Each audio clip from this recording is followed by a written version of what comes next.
Well, once again, the SJWs fail miserably, and I, for one, am extremely happy, as are most of you.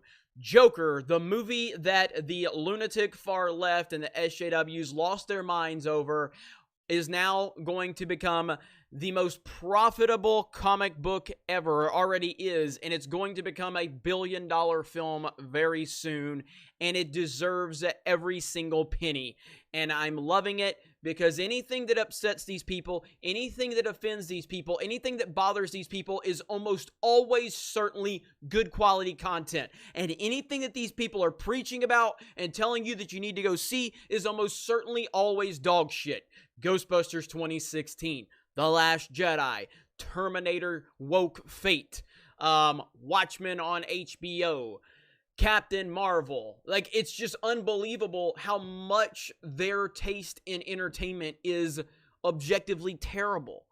Yet, everything they hate and they protest against turns out to be fantastic. So here it is, with 304.2 million in North America after 5 weeks in theaters. Joker's new global cum is around $953 million. Presuming it's 32% domestic and 68% overseas split holds, then it will have a new global cum around $957 million by tonight. Yada, yada, yada. Now, let me remind you that Scott Mendelson, just a few months ago, claimed that white males were not performing well at the box office. Yeah, because Scott Mendelson is an SJW. Scott Mendelson is part of the show media. I did a video on him whining about the box office decline. So a few days ago, or yesterday, I think, he's whining because Terminator Dark Fate failed. He's whining because Dark Phoenix failed. And what was the other one? Divergent. And he's basically just saying that that's because of box office fatigue. Yet now here he's talking about Joker becoming the most profitable comic book movie ever just a day or two later. This guy is such a joke. He is such a pathetic joke. But I just thank you. Thank you to all of you crazy people, all of you far left people out there that made so much unnecessary noise about this movie, acting like this is the first time that Joker has ever appeared in any capacity, and how everybody, there was going to be this widespread violence across the board, and how it was going to make people turn into killers, and all of this crazy stuff. And all it did is made people happy. That's all it did. It made people happy. And we all know that SJWs can't stand for people to be happy. That's the one thing that they collectively hate, is for anybody to be happy. If you are happy, if you are finding any type of joy in any type of comic book or video game or movie or sporting event, anything, they are going to try and destroy it, because this is what they do. And here again, for I don't know how many times we have to have another example, but here's just the latest example of them failing miserably. Now, I don't know. Let's see. I'm sure Mendelson breaks it down to when it could cross $1 billion, but that's really neither here nor there. It's already the most profitable comic book of all time, which makes me extremely happy. And I'm looking at it now. When it passes The Dark Knight, it'll be the biggest grossing movie ever to not play in China. Yes, that's assuming it doesn't eventually get to a Chinese play date. But without China, it should still flirt with a global cum of over Aladdin's total.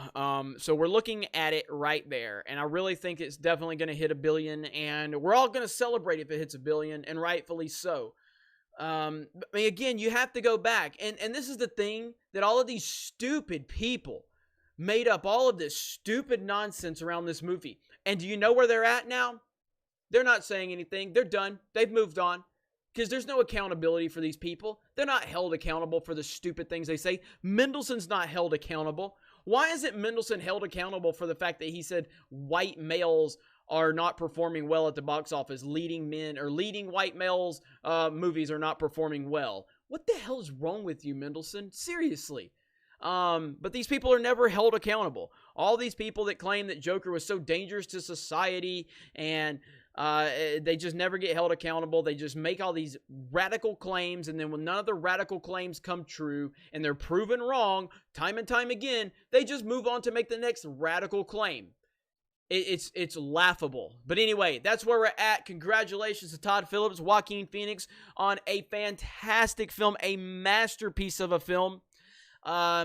And congratulations to the studio. It'll be interesting to see how they move forward with this. I know there's been rumors, and I apologize if I'm not caught up on all the rumors as to where we're at with a sequel. I can't say I don't want to see a sequel. I would love to see more from this Joker, but at the same time, I feel that this movie can just stand on its own, and we don't need to revisit it. I think a lot of the reason why Heath Ledger's Joker is just, will stand the test of time, outside of it being objectively one of the greatest performances of all time. And I don't think it necessarily has anything to do with his passing, but not getting anything else from that character does kind of, it ups the prestige about the performance, and the fact that we're never going to see it again, and the appreciation enhances before that performance. So I think that does play something into it, because I do feel that we would have gotten more of Ledger's Joker in The Dark Knight Rises, and I believe The Dark Knight Rises would have been a completely different film altogether if Heath Ledger would have not passed away, unfortunately. And I've talked about that on a few videos where I thought that had a lot to do with Nolan's vision with The Dark Knight Rises, which is probably his worst film. And I say that as a big Nolan fan. I think The Rises is his worst film, but I still very much enjoy Dark Knight Rises, very much so. But it would have been a different film if Ledger would have not passed, in my opinion. But regardless, if they never revisit this character, if they never revisit this this universe that they've created, I don't think that's a bad thing at all. And even if they do revisit it, I don't think it hurts what we already got. And that's kind of the situation with, like, I look at the Force Awakens and how much I loved that movie, and then once The Last Jedi came out and it was terrible, and it actually impacted The Force Awakens, because The Force Awakens on its own right was not really a great movie. It needed other movies to enhance it and answer a lot of the questions that it didn't answer. But then you look at a movie like Spider-Man 2, and I didn't like Spider-Man 3, but it did not have any impact on Spider-Man 2 whatsoever, because Spider-Man 2 is an all-time great movie in its own, and it's still my favorite Spider-Man movie, and I'll have a hard time believing we're ever going to get a Spider-Man movie better than Spider-Man 2.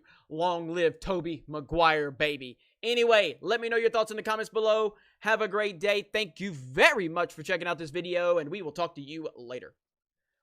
Hey everyone, it's Jeremy from geeksandgamers.com, and if you're a fan of Geeks and Gamers, please go to our website, visit our merchandise store. We have t-shirts, hoodies, hats, beanies, tank tops, and in the very near future, we're going to have many more products for you to choose from. So thank you for the support. We appreciate it. You guys have a great day, and we will talk to you later.